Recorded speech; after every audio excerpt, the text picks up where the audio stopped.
Hello everybody, it is me Darcy, welcome back to the channel and welcome back to this, the Unnamed Podcast, time of the week where I sit here with this and we have a chat, we talk about things. Yeah. That's it. Yeah. I mean, it's generally what a podcast is. Oh. Tropical cyclone advice. Oh, nice. Guys, welcome back. It is March. You think that's... No, that would be advisory. Probably. Yeah, because that's the wrong letter to be advice. Yes. Yeah. No. Isn't advice C, not S? No. You sure? I don't know. Could have sworn that it was C and not Spelling's S. not my strong point. Yep, I know. That's why I'm thinking it's advisory. But hello, guys, welcome back. It is March, Yeah. the most wonderful time of the year because baseball is back. Oh, okay, yes. And it's back in a big way this time, Kris, because it is the World Challenge Series. Okay. So, for those of you who don't know baseball, and I know we'd usually talk about channel news first, but baseball's more important. Basically, the World Series, you know, the name that sounds like it would be a challenge to the world, I suppose, yeah. is just American. So you become the world champion by being the best team in America without playing anyone else, which is a little bit odd. Very odd. Every 4 years, I think it is. Yeah, 4 years. Every 4 years, kind of like the Olympics, they have the World Classic Series, which is pretty much every country that plays baseball gets together and plays against each other, and one country is crowned the winner. Okay. Last time it was Japan. They're pretty good. They have this guy, his name's Shohei Ohtani. They also have another one, he's called Yoshinobu Yamamoto. Both of them won in the World Series. Yeah. And yeah, both of them play in that team, and that's Japan's a powerhouse. But more importantly, Australia playing this, and that's pretty cool. Oh, nice, yeah. We don't do well, but we play. No, and that's we pretty don't cool. really have a baseball team any other time. Yeah. We're not really big on sports that don't fit into either cricket, rugby, or netball, or swimming. We're big on swimming. Yeah. But pretty much everything else is kind of like our government goes, fuck you, you're not important enough to us. Do you think we became big on swimming after Harold Holt? Yes. Have you seen that? What? The thing... Okay, so the Harold Holt, you know what happened to him? Yeah. He had a pool named after him. Yes, I did know about that. Yeah, that's pretty funny. But yeah, no, so yeah, last World Classic, Australia did the best they've ever done. This year, we're hoping they do better than the best they've ever done, which would make it the best they've ever done. Correct. And here's a little fun fact, because it is fun, and it is a fact. Okay. In the Women's World Classic, Okay, yeah. my cousin is a catcher. I remember hearing about this at one point. Yes. Which we laugh at because she's not the best catcher in the family. Yeah. Both me and her older brother are better, but unfortunately we're ruled out. Yes, you are. But yeah, no, I always find that funny because back when we were all playing together, she wasn't, because obviously there were better options. But now she is, and she's one of the best in the country, and I just find that a little bit funny. It's a tiny bit funny. It's pretty funny. But yes, no, we always laugh at that because we're just like, shouldn't have done that. Shouldn't have done that. Well, no. See, she's just not the best in the family. Doesn't mean she's not the best in the nation. One of the three best. You take away 3 catches, but yes. Well, okay, yeah, fair enough. So, but yeah, no, correct. We were having a bit of a laugh because I was watching her play in Canada, and I was just like, why'd you do that? Yeah, I remember you talking about this. Yes. But anyway, so baseball is back. I'm very happy, but I suppose we should talk about some channel news. We Kris. probably should. So, Monday this week, we're back to some Indiana Jones. We were. That was a long recording, guys. I filmed like 2.5 hours of stuff to get all of Egypt done. Oh, nice. And then, you know, in classic fashion, you know, if you had just done a mission in Egypt, where would you like to go next? If you said the Himalayas, yes, that's exactly where we're going. Icy cold mountains. because nothing is You like are not prepared for that. nothing is You like do not have the clothing with you. I've just been chilling in the desert for the last goddamn couple of days. You know where I need to go now? The coldest place on fucking Earth. Well, they seem to keep changing the climate a lot. Yes. Went from temperate Mediterranean Correct. to absolutely scorching in the desert. Yes. And now I'm in the mountains. Yeah. The snowy mountains. Of course, yes. But so we finished it off. I did all the collectibles. I finished the story, which was pretty funny because Indiana Jones ends up buried in the sand, as you would expect. It's an Indiana Jones thing. It makes sense. And you have to blow at scorpions to keep them away from you. Very good episode. Okay. Had like probably the most unnerved I've ever been while playing that, because you know how Indiana Jones kind of crosses the line between like real world and mysticism. Well, yes. So I'm walking. The mission that I had to finish up Egypt was going into this dark cave, like literally called the Cave of Darkness. Okay. And like as you start getting close to it, you just hear this like, and because I have the subtitles on, it's like unintelligible whispering. It's like, okay, so I'm going into a place called the Dark Cave. I'm reading these like stories written about how something is hidden in the dark cave, and all I'm hearing is this unintelligible whispering. I'm like, okay, hang on, let me think about Indiana Jones quickly. I'm like, okay, Indiana Jones has had aliens in it.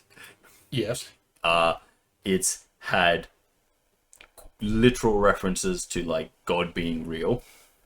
Yeah. I'm like, it's had not really sure what was going on with the whole Temple of Doom, but you know, it had the Temple of Doom. Isn't that like the underworld kind of thing? I think so. I'm pretty sure it was underworld. So again, it's saying that the A version of hell is real, which would have to be real because it wasn't Hellfire. No. We know that because it was hot. Yes. And then of course, The Last Crusade is quite literally, once again, referring to the fact that God and therefore all things related to that are real. Yes. By finding the Holy Grail. So Correct. You're walking into the dark, and it is dark. I got like a little fucking light to light up my way, and just every now and then you're hearing these unintelligible whispers, right? Then I kind of messed up because I didn't throw my torch in the right direction. But I had to climb across this like very, very a place I couldn't carry a torch, so I had to kind of make throws, and I didn't think about that and do it right. So I lost my torch, so all I had was my little lighter, and I go into this place where I can't see anything. Okay. I've got my little lighter, and it puts a little bubble of light around me, and I'm like, excellent. Do you think? And the whispering keeps happening. Because it's like the cross between real world and all the mythical stuff happening. Yeah. Do you reckon there could be a crossover with the Winchesters? They've pretty much added all that. They've got gods. They've got the demonic side of things with the hell side of it. I think aliens make sense. I think the biggest thing is just the fact that, you know, in the Supernatural series, it's like, oh, these are real, and this is like how you fight them. Whereas in the Indiana Jones thing, it's like, oh, this is real, but this is like how they've left things behind. True.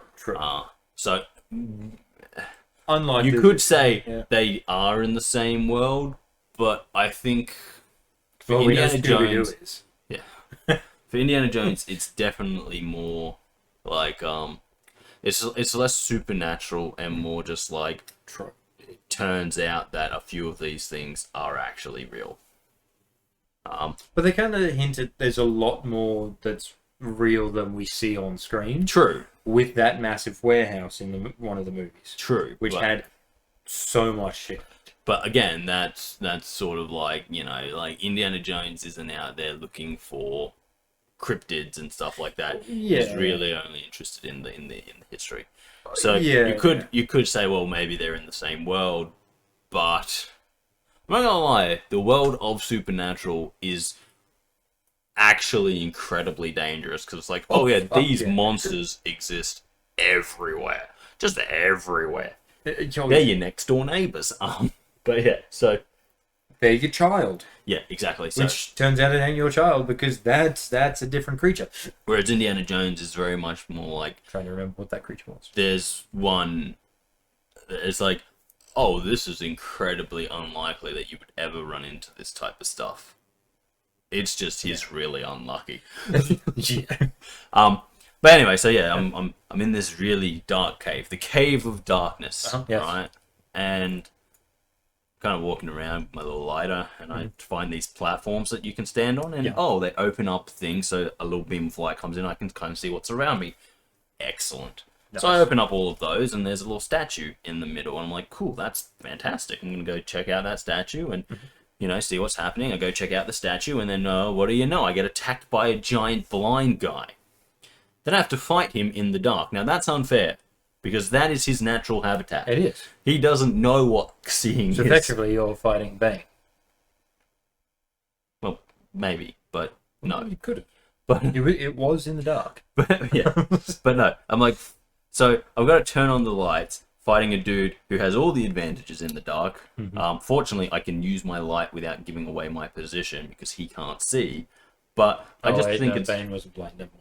I think it's just really unfair that I had to fight him on his terms. I like to fight on my terms. Obviously. If there's going to be favor, I want it to be in mine. Obviously. But anyway, yeah. So I do that. Wouldn't make a good game. Exactly. I deal with that. I finally beat him because I use weapons. Yeah, I imagine he was only really throwing punches and kicks. Maybe a few elbows. Grabbing, picking me up, and like strangling the shit out of me. Oh, so just brute strength. Yeah. Oh, yeah. When I say he was giant, I mean he was like almost 2 Indiana Joneses tall. So, okay, well, fair enough. So not a giant from Stardew? No. No, he wasn't smaller than me. How have I forgotten the name of that? Coral Island. Coral Island. But yeah, no. So So once I turned on the lights and I could see again, or see better, because there's also gold all over the floor of this place, so he can hear you. So if you make too much noise, he comes like sprinting out the dark and just absolutely demolishes your health. Sounds right, yeah. Yeah. So I turn on the light, grab some weapons, and just start going ham on him. Beat him. That's great. Turns out axe kill him. Not great because Indiana Jones doesn't generally do that. No, unless he's like, got a tad of the food poisoning and the guy has a sword and he's just like, I don't want to deal with this. Yes. But deal with that, and then he's just like... Was that actually Indiana Jones or was that Harrison Ford? Both. Yeah. But look, I think on that topic, Kris, what we can say is Harrison Ford always shoots first. He does. Yes, he does. But yeah, so kill him. He's like, don't say the name. And then Indiana Jones like, what name? And I'm like, okay, Indy, let's just think about this logically. If at any point in going forwards we come across, a name, maybe not a common name, but like a name, especially if it's written in the ancient language that these guys use, maybe just don't fucking say it. It's a fair point. That seems to be what that warning was about. Don't say the name. But I can almost guarantee, it hasn't happened yet, but I can almost guarantee he's going to say we're going to say the fucking name. Because he's going to not think about it and he's going to be reading and just be like, oh yeah, okay, out goes the name. And then all of this stuff about the thing that's been buried in the darkness and was locked away from the light. Yeah, there's a whole thing there. So it's stronger in the light? I don't know. I mean, it would make sense if it was buried in the darkness. So kept away from the light. I've been dealing with this group called the Guardians, who are like, the first one I came across was like a crusader. The next one was the first giant I fought. Then now it turns out that the same guys are in Egypt. They're supposedly Nephilim. Nephilim, yeah. And they're in Egypt, and that's who I just fought then, and all of that's happening, and I'm just like, okay, don't say the name, and he's going to say the name, but like, yeah, it's just like, Indy, it's not, it's very religious, So just don't say the name, because these guys are like the warriors of God, mate. Okay? The thing that the warrior gods are like... Wait, are they seen as the warrior of God, or just they're like the warriors? They're guardians of something. I'm not 100% sure what they're guardians I'm only of. thinking about the whole like Nephilim side of things. Like, I don't think they sided with God specifically. Well, these ones I thought they were more guardians of something. And they were given... Like, it's like they're revered by... Because they have an order in the Vatican, and that is known of, and they have the order in Egypt. You know, that's the same order, but at different I feel like the Nephilim were just like peacekeepers. Are the Nephilim Jedi? Maybe. Yeah. But anyway, the whole point is that, like, whatever they're guarding from... Yes. Probably isn't good. Probably not. And Indy, you just killed one, and he was like, don't say the name. Okay? Don't do it.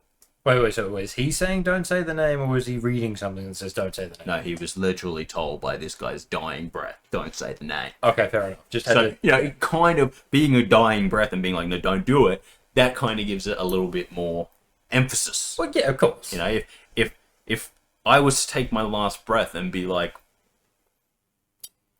go get a chili cheesesteak, you'd be like, okay, well, I should probably get a chili. That was so important. I know. That he used the last of his life force to impart me that knowledge. Yeah. I should do that. Well, of course. So that's kind of what I'm saying. Yeah, of course. Anyway, and then we do the classic thing that Indiana Jones does. Go further in. There's an ancient relic. And there's a trap. Yeah, exactly. Was it a boulder this time? No, sand. Filling up the room you're in. That's also been done, yes. Yep. Actually, I think it was done in the movie that was based in Egypt. Unfortunately, a worst archaeologist again, because you find this statue of Ra, right? That is at the end of this ancient cave of darkness, and then he just picks up and smashes it to get the thing that's inside it out. And it's like, okay, that's cool, but you're an archaeologist, man. You should be trying to save this. And then, the sand fills, and then you get buried in the sand, and the bad guy comes up, and he gets really close to my face, and I was worried he was going to try and kiss me, because he's creepy like that, and that you know how creepy people are, and they do things to just creep you out, like get up all in your personal space, and then just start kissing you for no reason. You're like, why are you doing this to me? See, I haven't really had that situation specifically. You should hang out with more creepy people. No. Anyway, so he's like, right, like I'm buried in the sand, and he's like right there, and he's just like, and I'm just like, oh, please don't kiss me. I don't need a creepy guy kissing me. No, I think it needs to happen.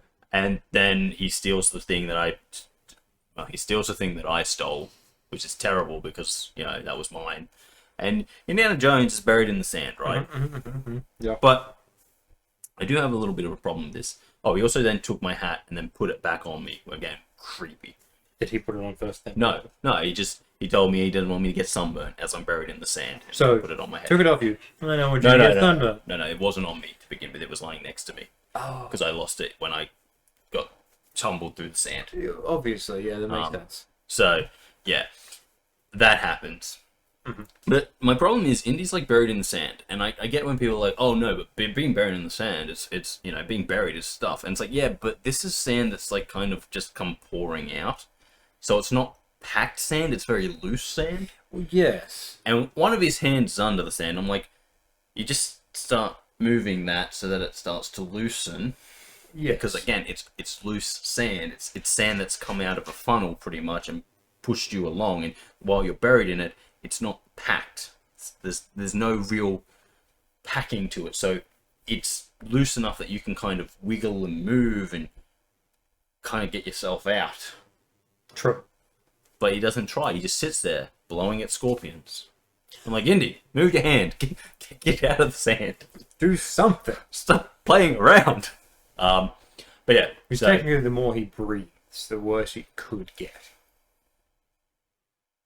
Yeah, we could. But well, again, that's the whole thing about being buried in sand and all that, isn't it? It's as you breathe and you let the air out. more sand fills in that same area. So that's about being in an area with moving stuff, right? Because yes, as you breathe out, it's actually not breathing out. It's when you let the air out because you're taking up thing. The breathing out. As you come in, the stuff moves, but it kind of has to be hard packed. Like it has to be like. So I could have sworn this was a lot of things and it's big issues with silos and silos being filled. It's got a lot to do with the fact that you sink in a lot of this in silos. Yeah, okay, yeah, true. So you do actually get smothered. Yes, but yeah, it's a type of thing that happens. I think quicksand. It's definitely when you're dealing with like a snake that wraps around you. Oh yeah, 100%. Is that what they actually do? Is they wait for you to breathe in and out because when you breathe in and you get smaller, they tighten and then you can't breathe out, you can't fill your lungs anymore because you now got less, so you can't because you get a little bit bigger, and that's sort of how that works. With how he was buried in the sand, where it was like this much of him was out of the sand, it's not really an issue. He was at the top layer. Oh yeah, okay. So fair. him breathing, the sand around him would just go up and move around. Again, it's a bigger issue with weight of things, but he wasn't really in that situation. Again, though, the sand was fresh. It had just come out of this thing. It wasn't hard packed sand, so he really should have been able to wiggle his way out of it. Okay, if he was near the top, 100%, yes. Yeah. So that was my biggest problem. I was like, you can get out of this. He was practically. So who pulled him in?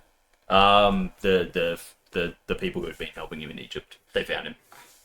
But I was like, oh no. Like by the time it's implied a few hours had passed. Okay. Okay. This is because no one really knew where he was going. He didn't really tell anyone. Classic indie move. Fairly standard indie move. But my biggest issue was I was just kind of sitting there being like, you can get out of this. The equivalent to what had happened to him is burying someone at the beach. And if you've ever been buried by people at the beach, you know that really all you have to do is kind of be like, okay, let's just make some movements because the sand isn't hard packed, so it just kind of shifts with you. Unless you got enough. No. Well, I suppose it's not hard packed. It's a little bit packed, if they did it right.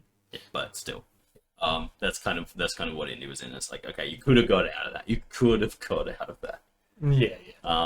Because at one point, slightly earlier, he is actually digging in the sand in front of him to pull this thing that the bad guy takes off him out of it. It's like, if you can do that. Also, why did he pull it out? If he hadn't pulled it out, the bad guy would have had less chance of getting it. Exactly, that's my point.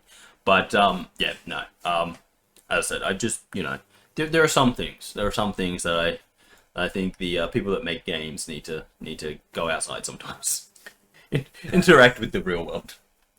Yes. But yeah, no. So that happened, and then we went to the mountains. Yeah. So you're gonna get buried in snow. Yeah. Yeah, it would actually make sense. Dude, literally in the opening cutscene, the Sherpa? No, I don't think it's a Sherpa. Okay. It's definitely a guide. Alright, fair enough. But I don't think it's a Sherpa because Sherpas are from Nepal, right? They're specifically from Nepal. Whereas I don't think we're in Nepal. We are in the Himalayas, but I don't think we're in Nepal. I could be wrong though. I can't really remember from the map. But anyway, he's like, "Oh, that was an avalanche. We need to go." And you're like, "No." And he's like, "Well, fuck you, you tourist." And then he goes, and so Eastern Nepal and Tibet. We could be in Eastern Nepal. It's hard to say. I can't remember from the map. But anyway, so we're there. The guide is like, "That was an avalanche. We need to go back." Indy's like, "Nah." And he's like, "You're a bunch of tourists." And then he leaves. Fair. And then that's where I end, because I'm like, well, we're at a new place, and I've been playing for 2.5 hours. Yeah. And so yeah, that was Indiana Jones. It was good. It was fun. Yeah. I'm back on it, guys. We're back in it now that now that I've done the long part, we're back in it. Hell yeah. We can make normal episodes again. So, from there, Wednesday this week was Kerbal Space Program. Yes, it was. I have only seen small things on this. Oh, it's just a game about science, Kris, and you know how I feel about science. I love it. Well, yeah, I know. So it's also a game where, in reality, it's like basically what you're building in ballistic rockets or ballistic missiles, and then you're just kind of strapping a little dude to the top of it and being like, "Good luck." So I started a campaign. Right. Yeah, you can get a plushie. You can. I started a campaign. Yeah. Obviously, I'm incredibly disappointed that Kerbal Space Program 2 didn't work out, but like almost exactly how I feel about Subnautica 2 at this point, which is like the people who made it were kind of canned. Who made the original were like canned, and then the company that was like now owning them because of the success of their first game was like, "Don't worry, we can do this," and then they didn't because they had no idea what they were doing. They just wanted to save themselves some money, so they got rid of the people that did know what they were doing, and now they don't have a game. Yeah, that sounds right. Yeah.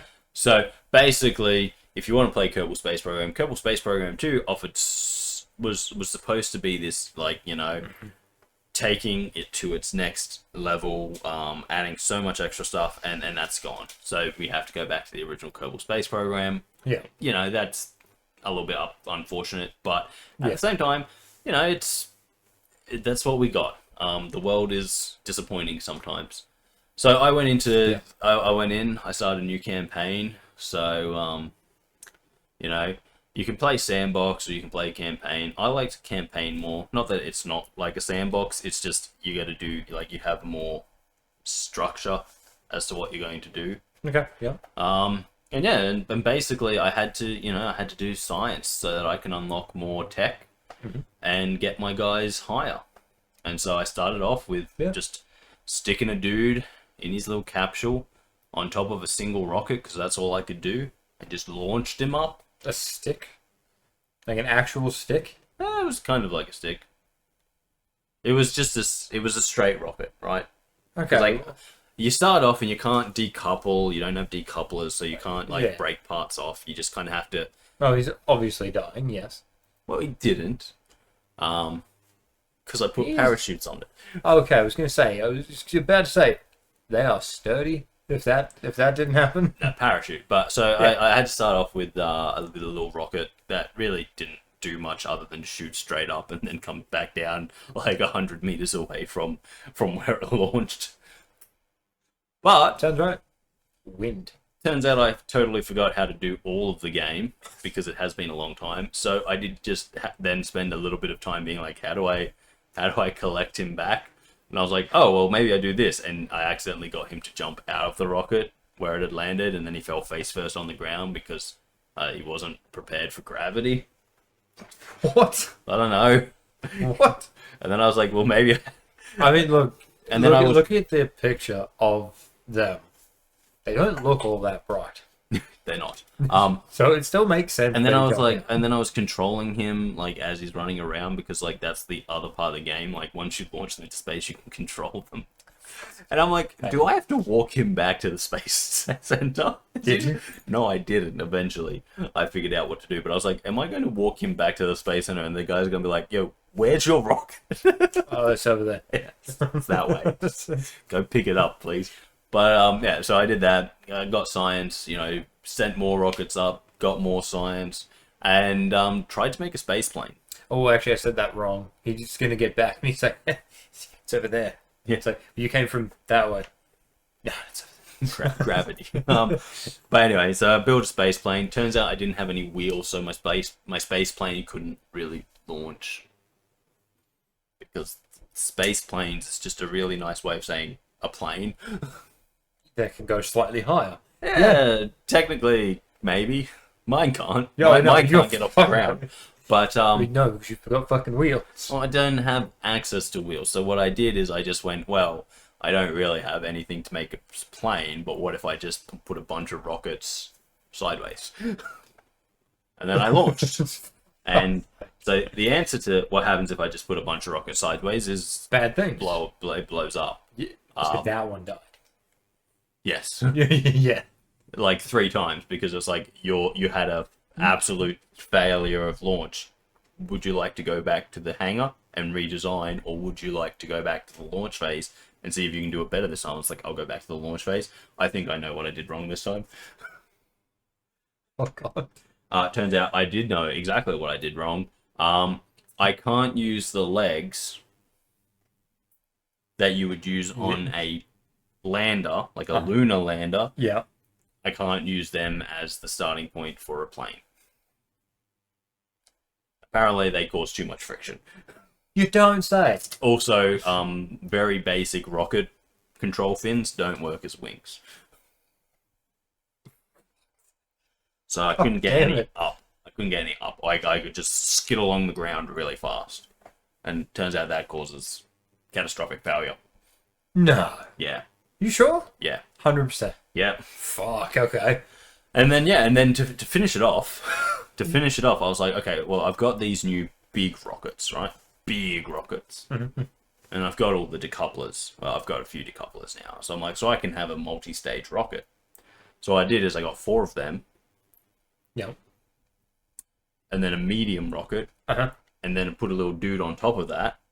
Yep. With like 6 parachutes, because I'm like, I don't know how high you're going to go.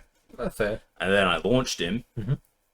And yeah, turns out I put him a long way into orbit. Like, the music changed from like Earth music to the space music that I was used to. Yeah. Then it went to, oh, now you're really in space. And I was like, oh. Okay.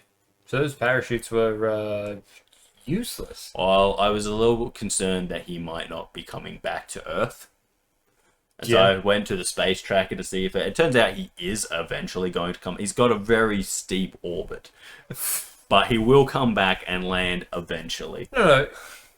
Steep orbit. Yeah, so he's in orbit, right? He's in orbit, a circular motion. The way you said steep, it's going to make me think that it's generally just going to burn up in re-entry, and those parachutes are still going to be useless. I put heat shielding on it. The parachutes might burn up in re-entry. No, that's what I mean. So that one's dying. Future Darcy, please put a tombstone here. He might be fine. In memory of all the Kerbals that are he might be dead fine. And about to die. Thing is, until we go back, we will never know. And if the people want to see more of it and see more of my I call them experiments, but they're more just launching things and hoping for the best. So nothing is learned. So it's not really an experiment. No. But yeah, so he's on a very, very, very, very eclipsal orbit. So obviously, the rounder your orbit, the better. Because you get better. But he kind of went up, so his orbit kind of goes vroom, and then goes vroom, and almost comes back to exactly the same place, but it's very steep. I figured that. And the fact that it took a lot of rockets to get him to where he was, and he was traveling very fast, and he's not going to be traveling that fast on the way down. Could he actually handle that the G-force with that one? Yeah, it should be able to. He should be able to. But as I said, he's something like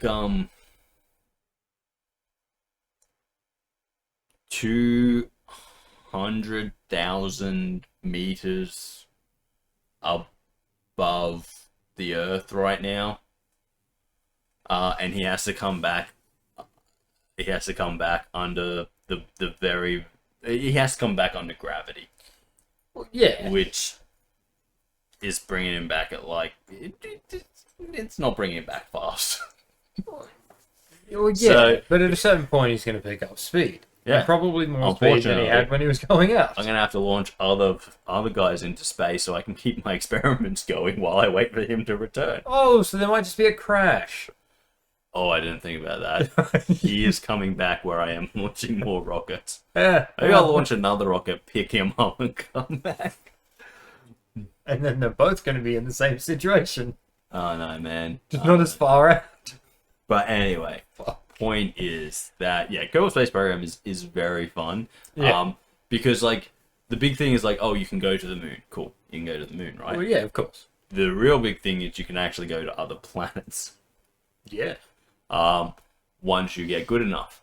I am not good enough. I have a tendency at this point in time to just launch and go, there you go. Are you coming back to Earth? Maybe not. But I have a feeling in this that situation, yes. Not alive. He might survive. Did you give him rations? You know what? No, I didn't. Well, you know what? He's probably going to starve to death before he gets back. Probably fine. He's probably only on like a 3-day, 2-week max orbit. He'll be back. That number kept increasing. Because I don't know. But you also don't know what this life form is properly, so maybe they need to be fed every 6 hours on the dot. At the end, as I was launching my last rocket, and I was like, hang on. He's just going for... I literally launched him further into space at this point. I went, you know what I'll do? I'll use my controls to spin him around so the rocket pushes him back towards Earth. That way he can come back. Okay. And then the rocket ran out of fuel. I tilted him back towards Earth. The rocket ran out of fuel. I decoupled it, and then he just kept going out into space. And I was like, no, that's not ideal. And that's why I was like, well, maybe he's not coming back. Maybe I have to build a rescue mission for him. If he's not already dead by the time it gets there. Yeah. And then the other thing that, that was like absolutely just unplanned for was the fact that when I decoupled the first stage, which was 3 very large rockets that had propelled him very high very quickly. Yes. What I didn't take into account is that they kind of all fall outwards, but they're very long, so they all kind of crashed into each other and exploded right below my other rockets. So it damaged the rockets? No, it didn't, but it could have blown up my other. It could have been a disaster, Kris. It could have been. I'm aware. So I need to take that into account next time. Yes, you do. And so you are learning. I don't really know how though. I don't know how to take into account. Maybe put them further away from each other. Probably. So they don't crash into each other the second I release them. You know what? That might work. Yeah. But look, there was a lot of explosions. Some of them understandable. Some of them less so. Like, and a few of them casualties. Well, there was this one explosion that happened. That I'm not really sure what exploded because we came down under the parachute at like 13 meters per second. Mm-hmm. That's a pretty soft landing for a spaceship. Yes, not for a human body. No. The only thing that was there was the heat shield of my spaceship, mm-hmm. of my rocket, and when it hit the ground, there was then a massive explosion. I was like, Did you plant some C4 at the bottom of it and you didn't notice it? No. How did you not notice planting C4 at the bottom? I don't know what exploded. I was just like, I'm pretty sure my heat shield's the only thing there, and that shouldn't explode like that. Did it land in a minefield that you weren't aware of? Maybe. Yeah. But my plan is I want to build a space plane. So I still have a lot of work to do to get there, and then once I do build it, I honestly have no idea how to control them. Yeah. But anyway, you know what? I'm also not surprised on that one. But anyway, it makes a lot of sense. Yeah. So yeah. Hopefully we'll go back to that one. And people will be like, oh yeah, we want to see more of these because yeah, I had a lot of fun. It's not a super old game. I think 2000 something. It's not new, but again, I think as far as games like it go, we did lose a little bit by losing Kerbal Space Program 2. Click. We did lose a little bit by losing Kerbal Space Program 2, but again, I clicked that twice. You did, but you right-clicked on it. I might have done that. Oh, it's still low. Yeah, as I said, we're almost there. It's a little bit like it's a little bit like Subnautica 2. A game that people loved and that has a lot of promise, but is probably never going to materialize because people 2015. the people who bought the company for its success went, yeah, but we don't want to pay the people that made it successful. And you go, well, this is never a good idea. Cool. Yeah. I suppose, yeah. But yeah, so that was... Some of them are smart. No, that look on his face was not the brightest. Never mind. But yeah, so basically, yeah, that was Kerbal Space Program. Yeah. Obviously on Friday we have the podcast. Indeed. Hello. And then this week we have Minecraft, which is back in Sky Factory. Kris has seen the layout. Yeah, the layout for the stuff that I was working on before. You know, in the last episode where I was soloing it, Kris has come in, he's seen what the plan is, he understands it. We do a bit more work there, and I continue on with making the resource trees and my own little manufacturing zone, which you know is good. We need that set up, and then once all of that kind of stuff is set up, like once we have that area done, we'll we kind of open up to do a whole lot more. But we're at a point now where over the next 2 episodes we kind of go from being solo focused on like getting the trees done to being more like, okay, now we need this as well and this as well. And I started building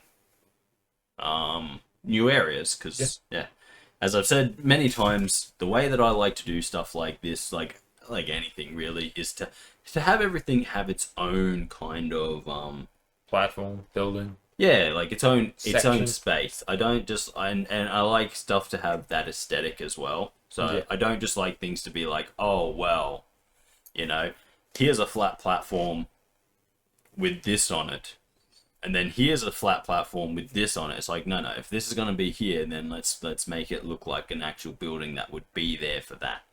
It's like when we start looking at power, I'm going to build probably something that looks like a modern power station with one of those big concrete. Going modern this time. Yeah. Yeah. Last time he didn't. No, last time I went for like a more industrial kind of old school with like the 2 chimneys, but I think this time what I want to do is have like the big cooling tower. Yeah. The big concrete classic cooling tower. Of course. That has become I would say kind of the modern epitome of what a power station has. A big cooling tower and then like a little building next to it. And then so what will probably end up happening, guys, is in the little building will be the stuff for power because we don't really need that much space for it. And then in the big cooling tower that's going to be next to it, I will find a way to make it steam so that there's smoke coming out of it. I'm pretty sure there is a way. I'm pretty sure there'll be ways. Oh, there's definitely ways, and I'm pretty sure I've seen a video. A whole lot of fires. I mean, but anyway, it'd work. That's how I do the chimney in my house. But I also don't trust you with fire. It's fine. I totally didn't set anything on fire this time. This time. But guys, so pretty big fire last time. Yeah, well, okay, calm down. But guys, so that's sort of where we are with that, and we're getting along with it pretty well. So hopefully, you know, within the next like 3 episodes, we should be at a point where we can start going to the Nether and all of that kind of stuff. Oh yes, and then I can explore and die. Yeah. And then go back to try to grab my stuff and die. I can just send Kris to go and do stuff. But so we are Last time I died a lot. We're very, very close to having all of the resources that we need so that we can, you know, once that's all going and automated, and like we do a bit of automation in this episode. Yes. And it's a game changer. Like that tiny little bit of automation that we did do changes so much stuff that it's just like, wow. With the trees? Yeah. Like that's it. That's a big one. We've done I think as in the thing I was talking to you, I said like 13 is the minimum number of trees for each type that we want to go for. We currently have like one of each type, and that's increased our production like tenfold. just having one. No, automated. there's one with two. Oh, sorry, there's one with two. I made iron have two. But yeah, that's increased our production like tenfold, just having one or two trees automated. So when we have the minimum that I want, which is 13, yes. We'll have so much resources that nothing will be an issue anymore, hopefully. And then we can start looking at, going to all the places and finishing off the achievement books so that we can finally finish Sky Factory for once. But that's kind of the goal, and that's where we're heading for. But yeah, that kind of wraps up channel news. Yeah, I'm pretty sure it does. Subscriber count is the same. Yes, it is. I honestly haven't paid attention to that. Yeah. That's not too surprising. I kind of like didn't. I didn't do. I think I've done like one short this week. Okay, just because I've been a little bit busy, but yeah, it's busy. Yeah. Anyway, moving right along, Kris. Darcy, welcome back. Thank you. I was here the whole entire start of this. Yeah. Why are you welcoming me now? Now we're talking. Now we're just talking about the week, Kris. So I'm welcoming you back to the conversation we have about just the week. Oh, okay. Fair Yeah. So what's been happening for you this week, Kris? Anything past week? Nothing overly interesting. I have another funeral to go to. That's always fun. Yeah. That's tomorrow. Whose funeral? Uncle. Oh. Yeah. Other than that, not dropping like flies, your family. Except you, who should have been dropping like a fly. I am past that date. Yeah. By a decent number. I'm not going to sugarcoat it, Kris. Yeah. Really? I may have got you wrong, but someone in your family did die pretty close to that date. Okay, fair point. I was like, oh, damn. Did Kris make a deal with the devil? Okay, I know I'm supposed to die here, but what if I gave you one of my family members? I'm like, that sounds like something Kris would do. No. No. I definitely didn't do that. This time. What do you mean this time? Well, what about your uncle? I didn't do that. Kris went, okay, hang on. What about this deal? Yeah, hold on a second. Anything for a little bit more time, just a little bit more time. No, I'm good. I'm good now. I don't think so. Anyway. Okay. Yes. Well, fair enough. I'm just saying. Okay, fine. Jeez. But no, nothing else has really happened. Yeah, I've just been working.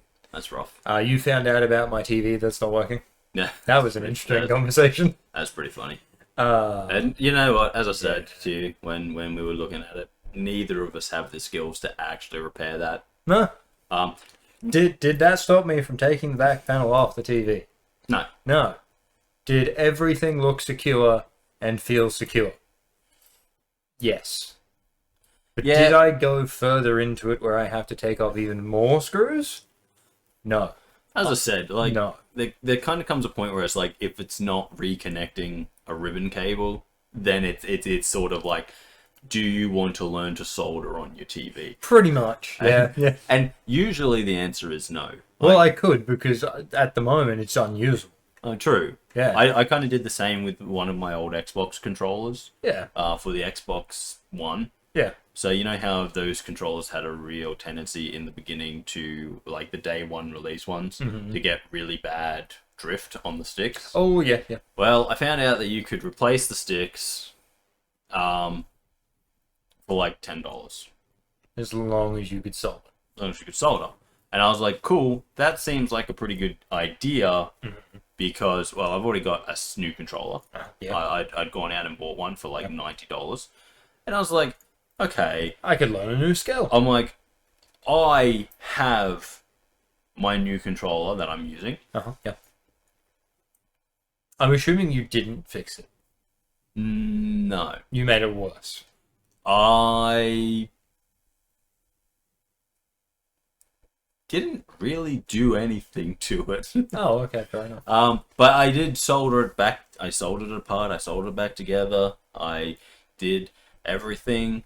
I think one of my biggest issues was that I didn't have a great soldering iron. Okay.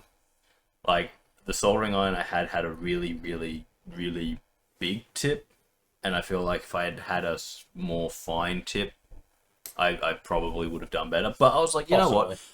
It was one of those situations where I was like, worst case scenario is it doesn't work, which is where it is right now. It already doesn't work. Correct. So I'm like, worst case scenario, it stays where it is. Best case scenario, I now have 2 controllers. Yes. And then I was given a 3rd controller by someone I know who also had the same problem. And they were like, well, you know what, here's another one if you can get it fixed. And I'm like, cool. Best case scenario, I have 3 controllers. Worst case scenario, I have 1 controller, which is where I already sit. True. And so, yeah. One of the issues, though, was that, so when I bought the parts to repair them, I got them in a yellow bag, and I was like, that's not really... Doesn't make me feel really secure, the fact that I got these like joysticks that have a lot of little metal bits sticking off them in just the only thing protecting them when they were shipped over from China was a yellow bag.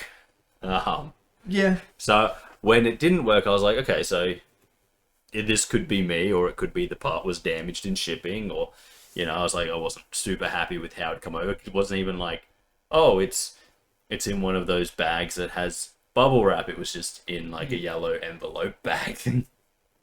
And I was like, cool. I mean, it could have survived. Could have survived. I had no concept of whether or not it did. So I was just kind of like, well, okay then. That was something that happened. That was an experiment. Yeah. See, my thing is, I feel like I would actually have to replace one of the boards, but I would have to test all of the boards to find out which one's the one I need to replace. I don't know. It could be as simple as a single chip on one of those boards.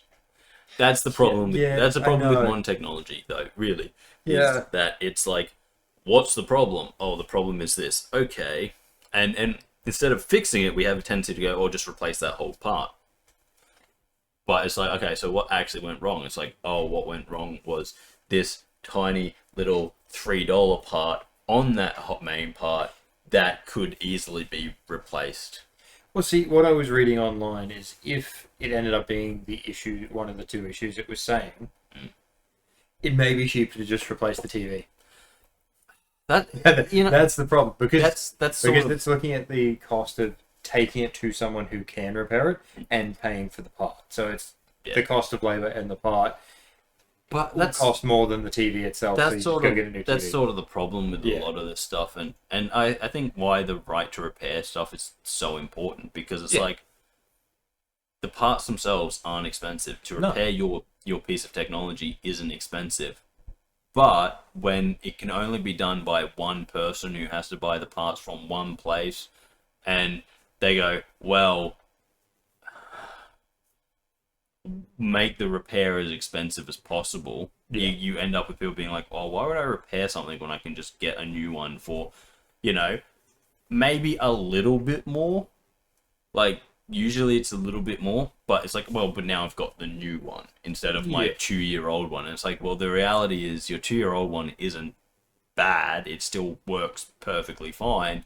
It's just got one minor issue. And like, as I said, for some of these things, like the actual parts that they put together to make the boards work and stuff, it's like, how much does that part cost? Because that's the issue. It's like, oh, that part costs fucking nothing. And you're like, so why is it $1,300 to repair it? And it's like, oh, because I can't just get that part and put it on your board. I have to go to the company that makes this and get a whole new board.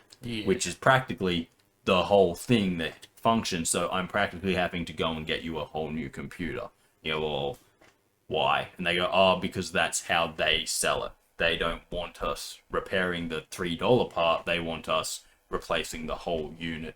And then we send the unit back to them, and they refurbish it, and then they have a new refurbished board sitting there. Like, that's my biggest thing with Apple, really. Like, shit. They do it all the time. Well, yeah, because and I know this for a fact, and you know, people might be like, "Oh no, that's not how it works," but it is 100% how it works. I know for a fact. When you go to get your iPhone repaired, and they say, "Okay, make sure you've backed up everything and then delete it," the reason they're telling you to do that is not because the repair process deletes your stuff. It's because they take your phone, send it to a factory somewhere to get the parts fixed, and then just give you a new phone that looks the same.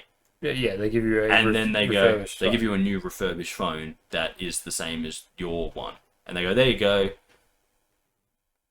put your stuff back on there. And it's like, I want my phone that I gave you, not someone else's phone that they gave you. Yeah. It's like, oh, well, it doesn't really matter at the end of the day because you're getting back what you gave in. It's like, no, I'm not. I'm getting back someone else's thing that they gave in. Yeah. And it's like, you know, I don't know if this is going to have another problem somewhere down the road because the reason that they gave it, and especially with iPhones, it's like, oh, it's got a cracked screen. Oh, we replaced the screen. Okay, but I don't know what else has happened to their phone. Maybe it's also been a little bit water damaged. So in 2 months' time, it's going to have a malfunction because of it's water damaged, and when you refurbish it, you only fix the screen. And now I have to come in and be like, yeah, my phone's fucking up. And they're like, oh, it's water damaged. Well, my phone was never water damaged. Oh, well, the refurbished phone we gave you might have been. We don't fucking know. And you're just like... Oh, they'll never say that. Yeah. Are you sure you didn't drop it in the toilet? No, I don't take 100% they'll just blame you. But yeah, they do, because that's what they do. But yeah. I'm like, that's why I really, really, really, really hate the way that they do things. One, it's completely unnecessary. Two, it's like... As someone who knows a bit about tech, not a whole lot, but a bit, I'm like, I know for a fact that, like, I built my own computer, guys, and so when someone says to me, oh yeah, but like an Apple computer is this, I'm like, no, it's no different to any other. They just want you to believe that there's magic mixed in with the tech. There's not. It's just tech. To be honest, I think it's less user-friendly. Yeah. So the amount of people that turn around and say, oh no, it's so much better in so many ways, it's like, then why is it so much of a pain in the ass to find this one thing that's super simple on everything else? My personal favorite is I've heard a lot of stories about people taking in their laptops, you know, their $2,000 MacBooks into the Apple shop after a couple months and being like, something's going wrong with it, and then looking at it and being like, oh, it's water damaged. And they're like, well, no, I've never dropped water on it. Well, you must, because we put these stickers in it, and if they've been miscolored, which they are, it means moisture has gotten in there. And you're like, cool, have you ever heard of this thing called humidity? Because unless that's fucking airtight, humidity's going... Well, it can't be, because it has to have cooling in it. Exactly. Humidity's going to get in there, and that's moisture in the fucking air. So that's going to turn those stickers a different color, because there's moisture in it. But if your laptop, the $2,000 MacBook that I bought off you, can't deal with a bit of humidity, literal a weather condition, then maybe it's not worth fucking shit. Maybe. Maybe. But no, because the whole reason that exists is for them to just refuse to fix a 2-month-old laptop that's not working and then charge you a lot of money and be like, well, it's water damage, so it's not covered by the warranty, so you have to pay for it. And that's why I fucking hate Apple, and that's why I just don't use them anymore, because I'm like, they are one of the worst companies out there. I've only ever used an iPod, and I didn't like the system. But I just didn't like it. So I never went over to it in the first place. But yeah, that's sort of my whole thing, and I'm just like, there are so many people out there who are like, oh, but it's Apple, so it's more than just it's like, oh, it's Apple, it's so different to Samsung. No, it's not. Same fucking thing. It's just Apple wants you to believe that. They put their own operating system in it. That's about it. Most other phones have the same or super similar operating systems, you can go between every single one of them and know how it works. But I find, but anyway, back onto the topic of your TV. I find that the kind of thing now is like, companies want us to buy their tech. Yeah. And then they want to kind of dictate to us how we can use it. What right we have to use the stuff. And it's like, no, that's not how it works. Most technology that we own these days, we don't actually own. But we do. We pay for it. We own it. It's just they want to tell us, once we've bought it, they want to be like, oh, well, this is how you can use it. And it's like, you don't get to fucking say that. I've bought it off you. Hell, it's like the Switch 2. The whole thing about that's, we have the right to stop you from ever being able to use. We have the right to brick this. No, you don't. It's like, hang on, this is mine. It's like, yeah, but it's ours. It's got our logo on it, so we're gonna brick it if we don't like you. And it's like, that's ridiculous. It's one of those things where it's like, the company is saying that, and they'll keep saying that, but the second that they actually try it and someone takes them to court, they'll get hit. It's kind of like of course they will. It's kind of like Steam got hit in the UK for some of its practices, like the fact that you can sell games on Steam, you can sell them other places, but the other places can't be sold for cheaper than Steam. If you're selling Steam keys and stuff like that, it's like and when you still sell Steam keys, Steam gets an X amount of the revenue and blah blah blah blah blah, and pretty much the UK were like, yeah, no, that's you're not allowed to do that. Which is fair. Well, it's kind of like with what used to happen here with before they added the Australian currency onto Steam. Oh yeah, that was an annoying one because generally you had to pay the exchange rate. Yeah. Because it was all in USD, so I was like, yeah, no, fair enough, whatever. Yeah. There is the exchange rate, whatever. However, most stores that you went into, if you bought a gift card for someone, made you pay the exchange rate to get the card in the first place. Yep. Then you would go and upload that onto Steam, and then you'd have to pay the exchange rate again. Yeah. And it's like, oh, hang on. No, that's ridiculous. This is just a $50 gift card for Steam. Yeah. Why am I having to pay an exchange rate on that? Especially when most stores are making you pay the exchange rate. Yeah, look, it was ridiculous, and there was a lot of fuckery with it. But there was. Like, I think that's kind of the whole deal with everything. Yeah. Is like, you can't expect a company to do the right thing. And I think most people in the world are onto that, but there's still a few people who are like, oh no, but this company says they're doing the right, and it's like, you can't trust a company to do the right thing. No. You have to be cynical about this, because the end result is all companies are really just there to make money. You have to be the person who's making sure you're being looked after. Yeah. And I think that's kind of where we sit these days, is that like, there's still too many people out there who are like, oh, but no, this company says they care about us. And it's like, no, obviously they don't. You have to be a little bit smarter than that. Yeah. And you have to understand that in the reality, a company will say absolutely anything to get your money. And that's sort of it. But yeah, as I said, I think more and more tech companies are going down that path of being like, well, we can make something and then tell you how you can use it, and they will keep going down there until one of them actually tries to do that, and the person they do it to isn't someone who's just like, oh no, this stopped working, and actually goes, well, now I'm taking you to now I'm actually going to take you to court because you had no issue taking my money, but you still think you can tell me how I can use something that I bought? And it's like, and they'll go and they'll be found that they can't do that, and then there'll be a whole change. But until that happens, we're going to see more and more of it where companies are like, oh well, yeah, you buy our thing, and we will tell you how to use it. And it's like every game we buy these days. Oh, you don't own the game, you just own the right to play the game. So, well, technically that's always been the case. Yeah. Like, you've always bought a physical copy that they can't take from you, Whereas now it's like you're buying a license, which not only can they just take from you, they can also be like, oh well, actually no, because this isn't supported anymore, you just don't have the game.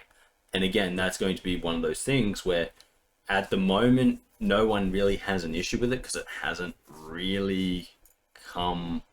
Like, you obviously got the Stop Killing Games community who are talking about things like games that reach end of service, but you paid for, so you should still be able to play, even if they're not supported by the company anymore, which I agree with. Yeah. However, you're always going to have issues where games that are always online and stuff and need server access, it's like no company's going to pay for a service. So maybe they need to stop making games in that model and make it so that even that you can just play it on your console. Your console can run it even if it isn't on a server somewhere because they've stopped paying for that server. It's like, cool, well, I can still run it on my console. I just can't play online. And that's understandable. And that's one of those things where these always online games need to kind of fuck off. But the other big thing is like, before you were buying a license and you were like, cool, I have the right to play this game, and now that I've paid for it, no one can take that right off me. Yeah. Now we've got people being like, oh, well, once you've paid for it, we can still take that right off you whenever we feel like it. And it's like, no, you can't. You have no right. Oh, but if you breach our terms of service, it's like, yes, but your terms of service really... I think a lot of the terms of service are like, oh, well, you can't do this. And it's like, it's a single player game. It's not affecting anything. Oh yeah. It doesn't affect you. It doesn't affect. What do you mean? It's like, oh no, we just don't want you doing that. And it's like, too bad. Yeah. I paid for the right to use this how I want to. Yeah. And it's like, as long as I'm not breaching your intellectual property, which is really the only way to do that is to take it and be like, okay, well, guys, here you go. I'm putting it on the internet for free, so no one has to buy it. That's a breach of the intellectual property. Yeah. If I choose to mod a game, to mod it so that I can play it in a different manner, that doesn't breach the intellectual property. No, it doesn't. Especially if it's a single fucking player game. And yeah, it's just this thing where companies are trying to get away with everything they can to pretty much be like, you have to give us money, but then we don't really have to provide anything, which is sort of like the modern world. Yeah. You have to give us money, and we don't have to give you anything in return because we want your money. And I think that's where really we need to start pushing back. Yeah. The other big thing that I sit there and go like, oh yeah, this is where we got to go, but it's just it's quite literally just understanding that we do have these rights. All of these people who for years have been like, oh well, the consumer shouldn't be able to do this and this and this. All they've been trying to do is control how we use things, and that they don't have the right. Once they've taken our money, it's kind of like the streaming platforms that are like, oh well, we're going to charge you more but provide you with less, and you're just like, no, you're not going to do that. No. If you're going to charge me more, I expect more for my money. Oh no, we're going to do less. It's like my favorite with Amazon. Yeah. Oh, well, it turns out we weren't making enough money because we were fucking giving money to every Tom, Dick, and Harry to make shit things that no one wanted. So now we're putting ads back in.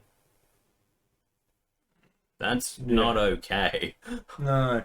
And it's like, or Disney Plus. So our fees are going up and we're removing a lot of the content. Yeah, no. It's like, but the only way that these companies will learn is if they just stop making money. And to be fair, they're not making any money on streaming because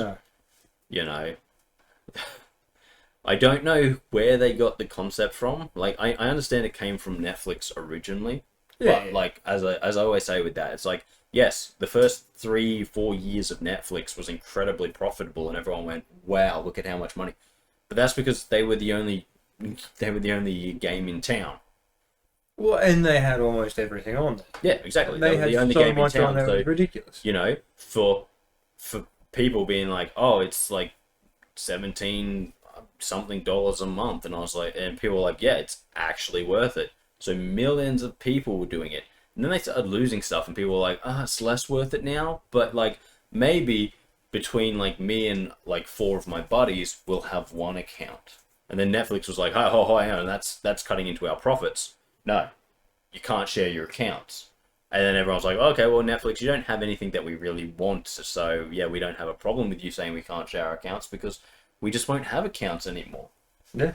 But people, the business-minded people, if you call them that, who were sitting there looking at Netflix make all this money over the first 4 years, said, "Well, we can get into that by making our own streaming platforms." But no one realized that the only reason they were making all the money was because it was so convenient. And now it's like, okay, you got to have like 6 different subscriptions to 6 different places. It's and not you convenient. still can't get everything? Yeah, it's not convenient anymore. And so people are being like, "Well, no, I don't let's care." look at how many I have on my TV. I don't pay for all because we go down the track of sharing stuff. There's like Disney Plus, Stan, Netflix, Prime, Crunchyroll, High Dive. Yeah. So there's 6 to begin with, but then you've got Binge, you've got Apple have their own. Yeah, it's like everyone has their own, and you can't. And it's there's like, a lot of different ones. I want to watch this one show. Oh, it's on this one, so you have to get this subscription to watch this. And you're like, or the one. "No, I just won't watch that show." Or you do what's happening.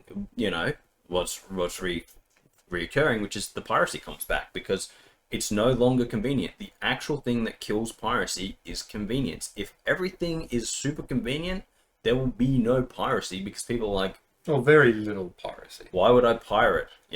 Well, there are still going to be stuff. You're still going to have pirates, but the biggest thing is like most people won't. If you said to someone, right, and I've talked about this a lot. If you said to someone for $30 a month, right, $30 a month, you can have everything, all of these subscriptions, and all these companies go, "Well, that's not enough money," and you go, "Yeah, except you go for $30 a month." Most people will be like, "Actually, that's brilliant. To have everything. That's fantastic." Yeah. So, just in one country alone, you would probably be making close to, well, let's say Australia, right? Let's say every second person in Australia does that. That's 30 times 15 million. Yeah. That's a lot of fucking money. Not a year, a month. A month. Yeah. But no, that's not enough. And the reason it's not enough, and the reason that all of these things have to go up, is because you're losing clients hand over foot because you don't offer them what they actually want. True. And that's the biggest issue. And it's like, if you had what they wanted, you could make a lot of money, but you don't. And you keep trying to cut things back to try and make, you're trying to squeeze every cent out of these people who are already there. And every time you squeeze, they go, "Actually, that's another reason to leave." Whereas if you're not squeezing, if you're just looking after them, that's a reason to stay. And if you're giving them benefits, that's a reason for more people to come back. But these companies don't see that. They go like, "Oh shit, we just lost half of our subscribers quickly. Squeeze everyone who stayed to get that money back." And then all those people leave and they go, "Why did everyone go?" And it's like, because instead of trying to bring people back, you went quickly, what decided to stay with us, get them to cover the missing costs. Instead of being like, okay, well, maybe we won't make $300 million movies that no one actually fucking wants. Well, yeah. Maybe we won't make a $300 million movie that everyone has been saying for the last 3 years is shit and it's a joke online, and the people who are, giving us feedback, we're just not going to listen to them because they're wrong. They're wrong. And then you go, well, that movie that we made no money back for us. Yeah. And you go, well, the other no funny shit. thing about what Netflix did with the whole not sharing it with your friends, Yeah.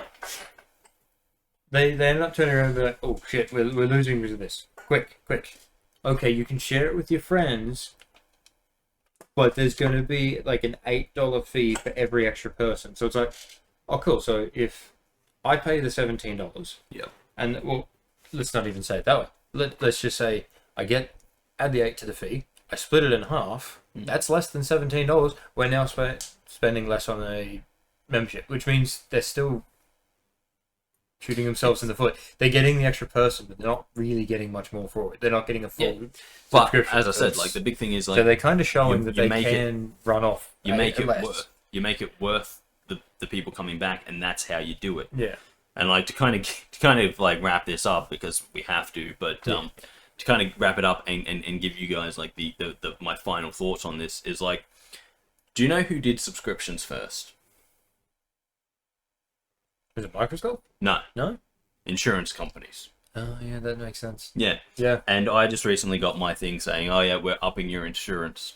Now, so my health insurance is going up by like $2 and something, which is fucking fantastic because, you know, I haven't made a claim on that in the past 4 years. That's I haven't actually cost them any money, but now I have to pay more money. Now, does that mean that my, what do they call it? Excess is going down? No, my excess isn't going down. They're just charging me more money. And I'm like, well, you know what? I think I'm going to start claiming a lot this year. Yeah. I think I'm going to go to the physio maybe once a week. And, you know... Well, they don't give you enough for that. Oh, well, I don't have to go once they're not paying anymore. Well, yeah, true. But I'm like, if... Oh, no, but see, the thing is they only cover some of it. Yeah, I know. They don't cover the whole bill. It's just, but you've got this much, kind of, and to we'll kind of wrap it into what I mean about the streaming is like, insurance companies were the first to do the streaming model because they're like, you have to pay us all this money and we're going to offer you this. And you say, cool, I would like to claim that. And they go, well, we're not actually doing that. You just have to give us money and we want you to do less, but give us more money. Yeah. And I'm like, isn't it funny? But then when it stopped happening, they were like, well, government, please help us out. Oh, okay, well, after you turn 30, we're going to increase how much you've got to pay in this particular levy every year after you turn a certain age. So you have to get private health insurance. And to keep that cheap. What about, and this is a crazy idea, but what about if we actually held the insurance companies to task and be like, right, so here's all the claims that you denied. We're going to look at each one of these, and if any of these is wrong, we're going to charge you, well, how much money did you say you made last year? Oh, $1 billion. We're going to charge you $6 billion. Oh, but that would kill us. Yeah, that's kind of the point. It's a warning, you know, that destroy one enemy to warn 1,000. Yeah. This is a warning to fix your game and look after your fucking consumers because that's the reality of it. Yeah. The reality is consumers are not there to give you money.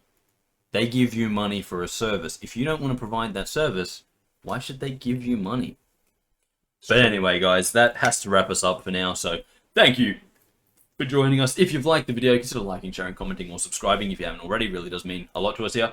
If you want to see more from me and Kris, check out the rest of the channel. We play a whole variety of video games, as well as get together and have a little chats about things that are on our mind or that annoy us.